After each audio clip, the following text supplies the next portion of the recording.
보면 이 모세의 요청도 거절됩니다. 사실 모세는 어떤 사람인가? 성경을 보니까요, 모세는 하나님과 특별한 관계에 있던 사람이라고 소개를 합니다. 하나님께서 모세에 대해서 말씀하기를요, 나는 이름으로도 너를 알고 너도 내 앞에 은총을 입었다, 이렇게 말할 정도로 모세는 하나님과 특별한 관계에 있는 사람이었습니다. 특별히 여기서 내가 이름으로 너를 안다라는 이 히브리식 표현은요, 성경 그 어디에도 나오지 않는 표현입니다. 오직 모세에게만 하나님께서 해주신 말씀이에요. 특별히 히브리 사람들에게 있어서 이름은 전 인격을 상징하는 말이죠. 그 하나님께서 뭐라고 모세에게 말씀하냐면, 내가 인격적으로도 너를 다 잘 안다, 너와 나는 아주 각별한 사이다, 이런 말씀을 들려주시는 것이에요. 이렇듯 모세는 어떤 사람인가? 다른 사람들이 누리지 못한 하나님과 아주 특별한 이 배타적인 특수한 관계 가운데 살던 사람이 누구인가? 모세였다라는 것입니다. 근데요, 출애굽기 33장을 보면 하나님께서요, 이런 모세의 요청에 대해서도 거절을 하시는 거예요. 내가 내 얼굴을 보지 못하리니 나를 보고 살 자가 없음이니라. 그러니까 하나님께서 모세가 요청한 그 요청의 내용, 모세가 하나님께 뭐라고 요청했냐면, 하나님의 얼굴을 보여주십시오, 이렇게 말씀드렸거든요.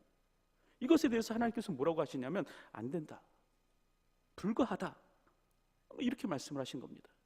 까닭이 무엇인가? 하나님을 배웠고는 살 자가 없기 때문에, 하나님을 직접 만나고는 살 자가 없기 때문에 그렇다라는 것입니다. 그래서 결국 하나님께서 어떤 일을 하시냐면, 모세를요, 시내산의 한 바위 아래 숨기시고요, 하나님께서 손으로 그 바위를 덮으십니다. 그리고 하나님께서 그 하나님의 영광이 싹 지나가신 후에 하나님께서 손을 드심으로 말미암아 모세가 하나님의 등만 보도록 하는 일을 해주시는 것입니다. 어쨌든 이렇듯 우리 하나님은 어떤 분이신가? 오늘 우리 하나님은요, 우리 인간들이 함부로 다가가거나 함부로 이렇게 만나뵐 수 없는 그런 지극히 거룩하신 하나님이 우리 하나님이시다라는 것입니다. 그런데 오늘 본문을 보면 예수님께서 무엇을 말씀하시냐? 아주 파격적인 말씀을 하세요. 뭐라고 얘기합니까? 그들이 하나님을 볼 것이며, 그럼에도 불구하고 하나님을 배울 수 있는 분이 있다라는 것이에요. 물론 여기에서 하나님을 본다라는 말은 우리가 이제 눈을 가지고 이렇게 하나님을 직접 본다라는 그런 말은 아닙니다. 시각을 가지고 이렇게 시각적으로 이렇게 본다라는 그런 말이 아니죠. 왜냐하면 하나님은요, 영이시기 때문에 오늘 우리가 우리의 눈으로 이렇게 하나님을 직접 배울 수 있을 만한 그런 분이 아니십니다. 그럼에도 불구하고 예수님께서는 하나님을 볼 것이며 라고 말씀하고 계시는데, 그렇다고 한다면 그 뜻은 무엇인가? 이 말은요, 하나님의 강력한 임재를 체험한다 라는 의미입니다. 물론 오늘 우리가 우리의 두 눈을 가지고 하나님을 볼 수는 없지만, 오늘 우리가 직접 하나님을 뵙는 것처럼 살아 역사하시는 하나님의 강력한 임재를 경험할 수 있게 될 것이다, 이렇게 말씀하는 거예요. 그래서 오늘 본문을 보면 이 보다라는 이 헬라어 단어를요, 시각적으로 눈으로 직접 보다라는 이 블레포라는 단어를 사용하지 않고 예수님께서 무엇을 사용하시냐면, 경험을 통해서 보다, 체험적으로 안다라는 의미를 지닌 이 호라오라는 이 단어를 사용하고 있습니다. 그러니까 이 보다라는 말은 무슨 말인가? 실제적으로 체험한다, 친밀하게 경험한다, 그런 의미를 가지고 있습니다. 오늘 우리는요, 하나님을 눈으로 직접 뵐 수는 없지만 마치 하나님을 본 것처럼 실제적으로 하나님을 경험하면서 살 수 있습니다. 오늘 우리는요, 우리가 눈으로 직접 하나님을 배울 수 없지만 하나님을 마치 눈으로 본 것처럼 강력한 하나님의 임재를 체험하면서 살아갈 수 있다는 것이에요. 그것이 어디에 나오는가? 대표적인 예가 사도행전 4장의 말씀 아닙니까? 사도행전 4장을 보면요, 예루살렘 교회 성도들이 모여서 간절히 기도합니다. 하나님 앞에 다음과 같이 기도해요. 주여, 이제도 그들의 위협함을 굽어 보시옵고. 지금 이 말은 무슨 말이냐면, 지금 그 당시 예루살렘 교회 성도들이요, 위협 가운데 있었다는 말입니다. 당시 유대인 당국자들이 예루살렘 교회 성도들을 향해서 협박을 했어요. 위협을 했어요. 도무지 예수의 이름으로는 말하지도 말고 가르치지도 말라. 아주 강력하게 이렇게 경고를 한 것입니다. 이때 예루살렘 교회 성도들이 모여서 기도하는데 뭐라고 기도했는가? 주여, 이제도 그들의 위협함을 굽어 보시옵고. 그러면서 뭐라고 기도하냐면요, 이렇게 기도해요. 종들로 하여금 담대히 하나님의 말씀을 전하게 하여 주시오며. 이렇게 기도합니다. 이게 무슨 말이냐면, 하나님, 그러나 이런 위협이 있을지라도 담대함을 가지고 하나님의 말씀을 증거할 수 있는 사람이 되게 하여 주시옵소서. 하나님, 유대 당국자들의 위협이 있지만 이 위협 앞에서도 위축되지 않고 뜨겁게 하나님의 말씀을 증거할 수 있는 자가 되게 하여 주시옵소서. 이렇게 기도하더라는 거예요. 사실 오늘 성경을 보면요, 예루살렘 교회 성도들은 하나님, 제발 위협이 사라지게 하여 주시옵소서, 하나님, 제발 위험이 없어지도록 하여 주시옵소서, 이렇게 기도하지 않았다는 거예요. 위협이 있을지라도, 하나님, 위험이 따를지라도, 그러나 위축되지 않고 담담을 가지고 하나님의 말씀을 증거할 수 있는 사람이 되게 하여 주시옵소서, 이런 기도하였다는 거예요. 이렇게 이 사람들이 전심으로 하나님 앞에 기도했을 때 어떤 일이 일어나는가? 사도행전 4장 31절을 보니까요, 땅이 진동하고요, 무리가 다 성령으로 충만케 되는 일이 일어나더라라는 것입니다. 하나님의 강력한 임재의 역사를 체험하더라라는 것이에요. 여러분, 이렇듯 오늘 우리는요, 우리의 두 눈을 가지고 하나님을 직접 배울 수는 없지만, 그러나 그럼에도 불구하고 오늘 우리는 어떻게 살 수 있다? 하나님을 선명하게 느끼면서 이 땅을 살 수 있다는 것입니다. 그런데 누가 이렇게 하나님을 경험하면서 살 수 있는가? 오늘 성경을 보니까 예수님께서 뭐라고 말씀하십니까? 바로 마음이 청결한 자가, 이런 하나님의 임재를 경험하면서 살 수 있다라는 것입니다. 사실 신앙생활을 하면서요, 간혹 이렇게 보면 긴가민가 하면서 이렇게 신앙생활을 하시는 분들이 간혹 계시는 것 같습니다.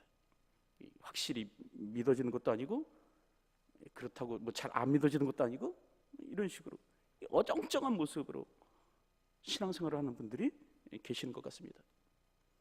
미국 사람들도 마찬가지인 것 같아요. 미국의 경우 통계를 보니까요, 자신이 거듭난 그리스도인이다 라고 이렇게 말을 하면서도 전혀 하나님의 임재를 경험해 보지 못했다 라고 응답한 사람이 전체 그리스도인의 3분의 1이나 되었다고 합니다. 그러니까 미국 그리스도인 중에서 이제 나는 예수 믿는 사람이다, 나는 거듭난 그리스도인이다, 이렇게 말하는 사람들이요, 이런 사람들 가운데서도 하나님이 나와 함께 하신다는 사실에 대한 강력한 인식 없이 그냥 오늘도 뜨뜻미지근하게 이렇게 신앙생활하는 사람들이 3분의 1이나 되더라는 것이에요. 때로는 불과 같이, 때로는 바람과 같이, 때로는 세미한 음성과 같이 오늘 우리의 삶 가운데 임하시는 이 하나님을 직접적으로 경험하지 못하고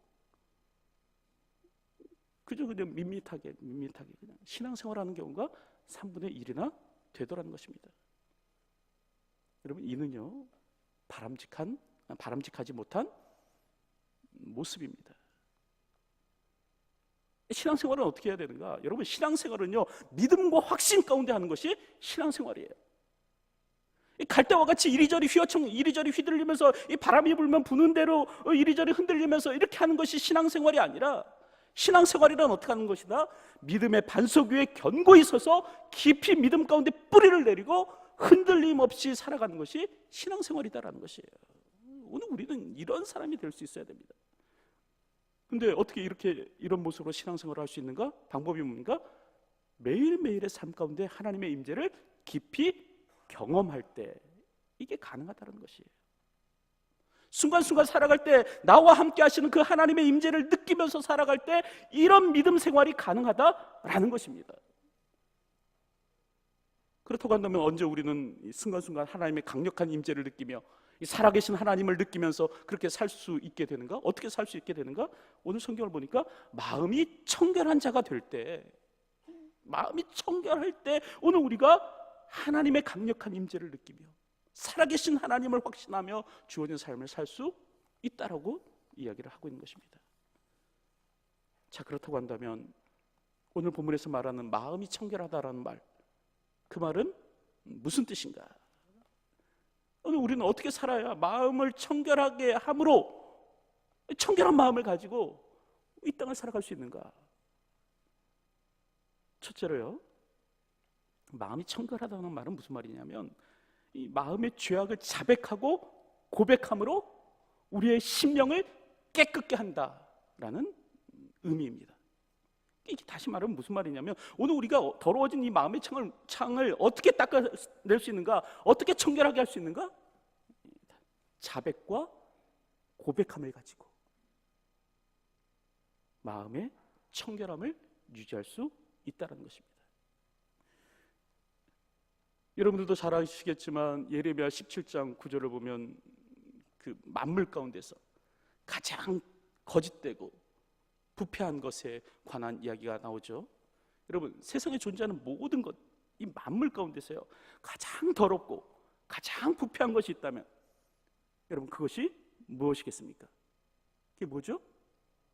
성경은 뭐라고 얘기하냐면요, 사람의 마음이 그렇다라고 얘기를 해요. 만물보다 거짓되고 심히 부패한 것은 사람의 마음이라. 누가 능히 이를 알리오마는. 그러니까 세상에서 가장 더럽고 부패한 것이 사람의 마음이라는 거예요. 그런데도 사람은 그것을 잘 모른다 라고 성경은 이야기를 하는 것입니다.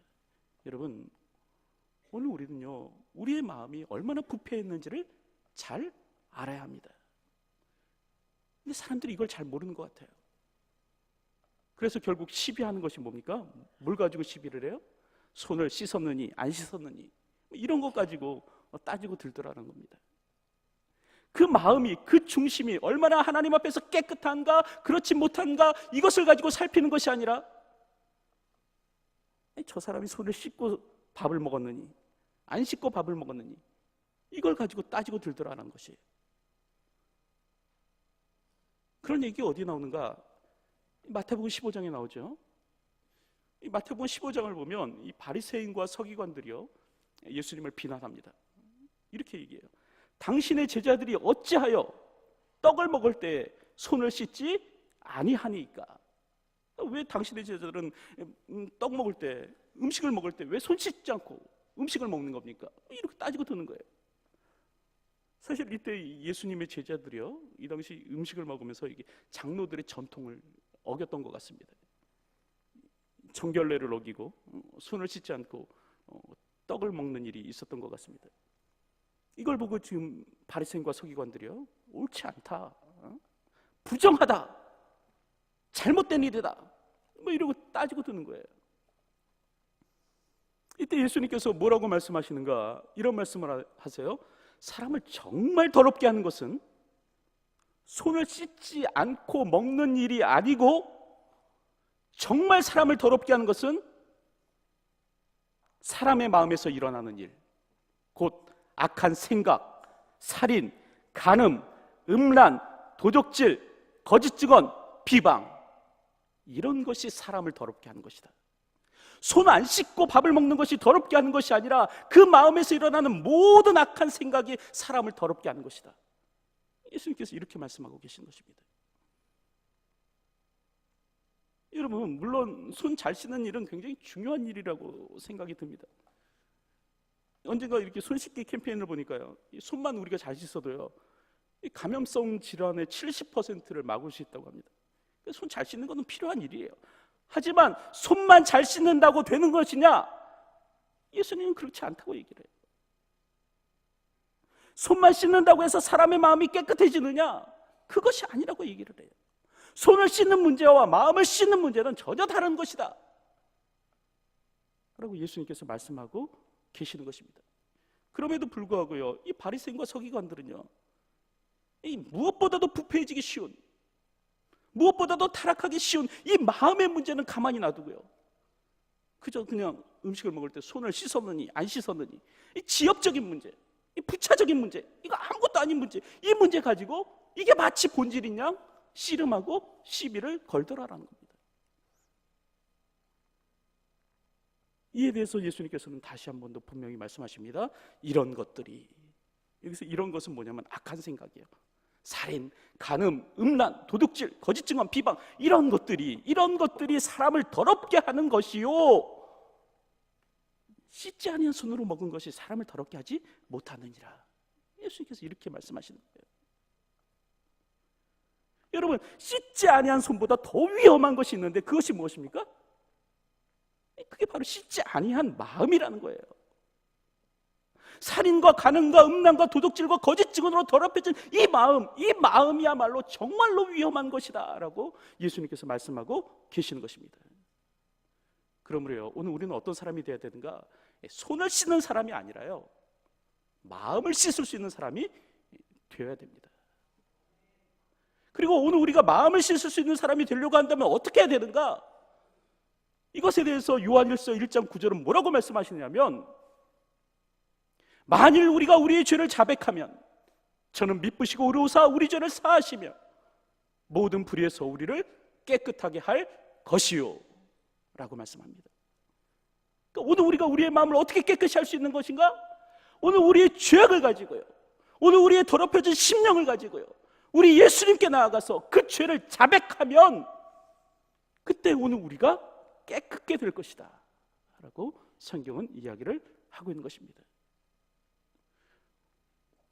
오늘 우리의 마음에 있는 이 죄악을 담아가지고요, 우리 주님 앞으로 가지고 나아가서 통회하는 마음과 애통하는 눈물을 가지고 우리 주님 앞에 우리의 죄악을 낱낱이 고백하면 주님께서는 우리의 죄악을 깨끗게 하여 주신다라고 성경은 이야기를 하고 있는 것입니다.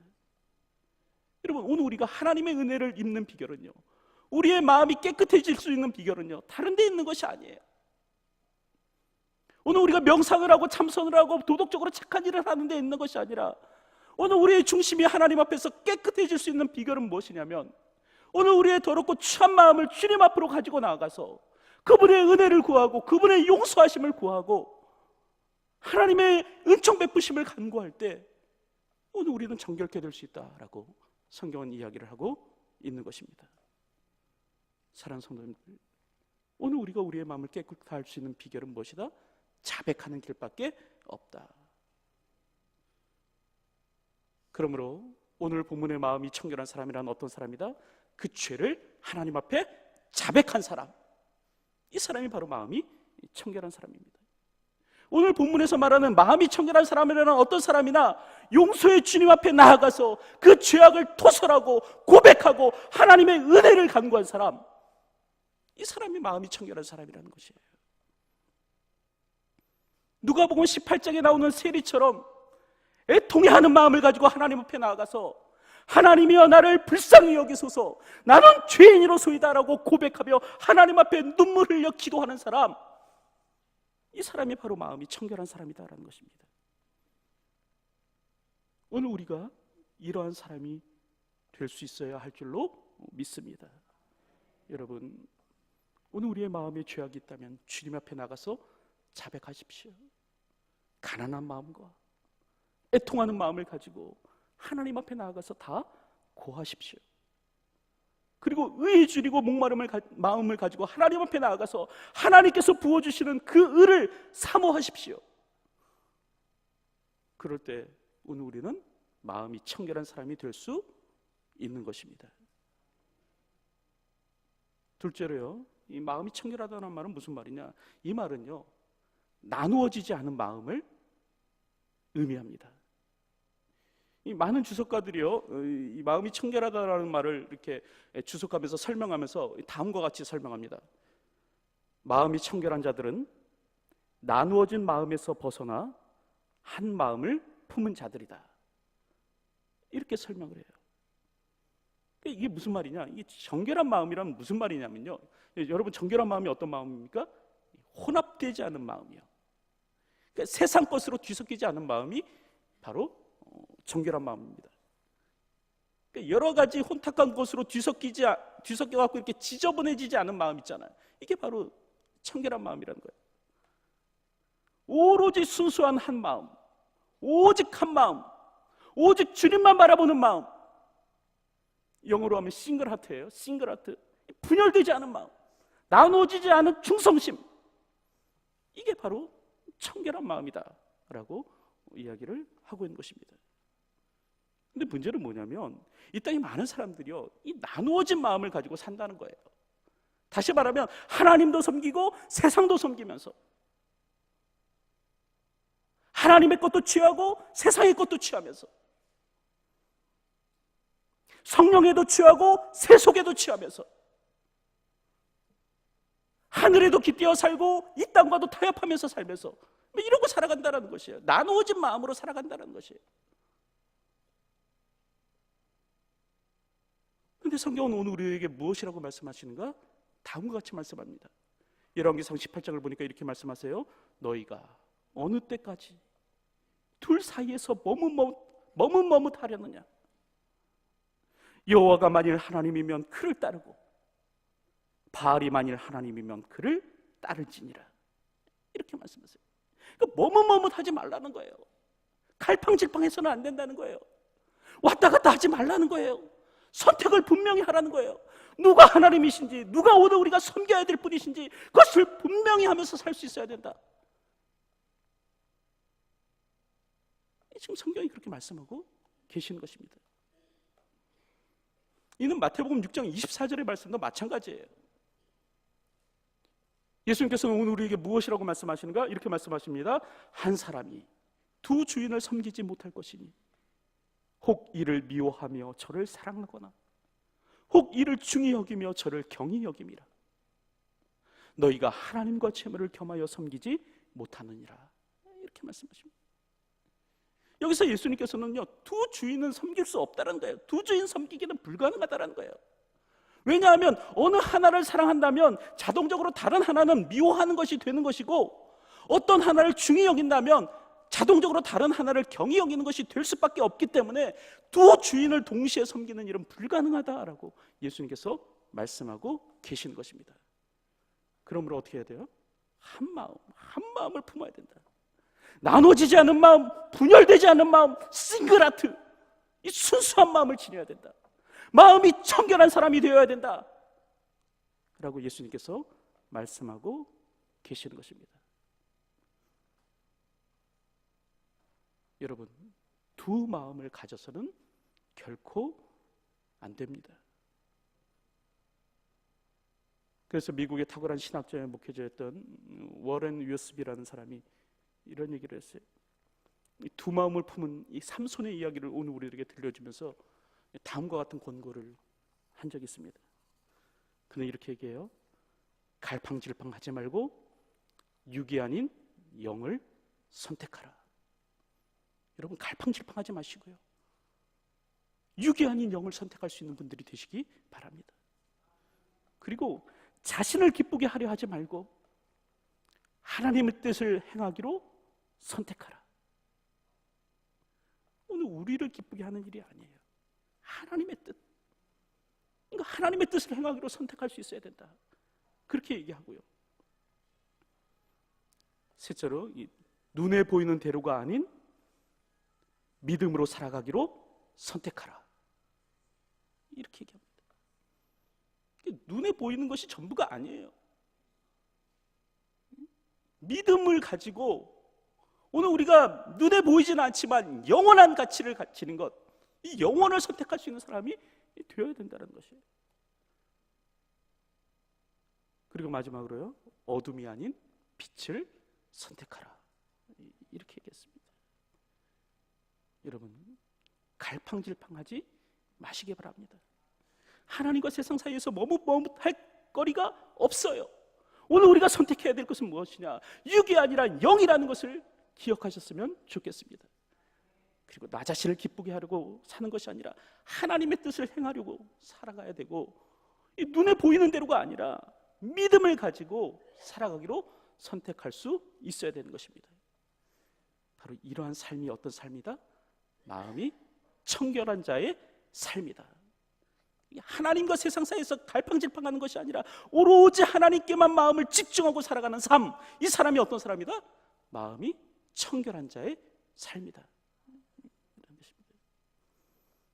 그리고 그럴 때 하나님의 강력한 역사와 임재를 체험하면서 살아가게 될 것이다. 주님께서 그렇게 말씀하고 계신 것입니다. 말씀 뵙겠습니다.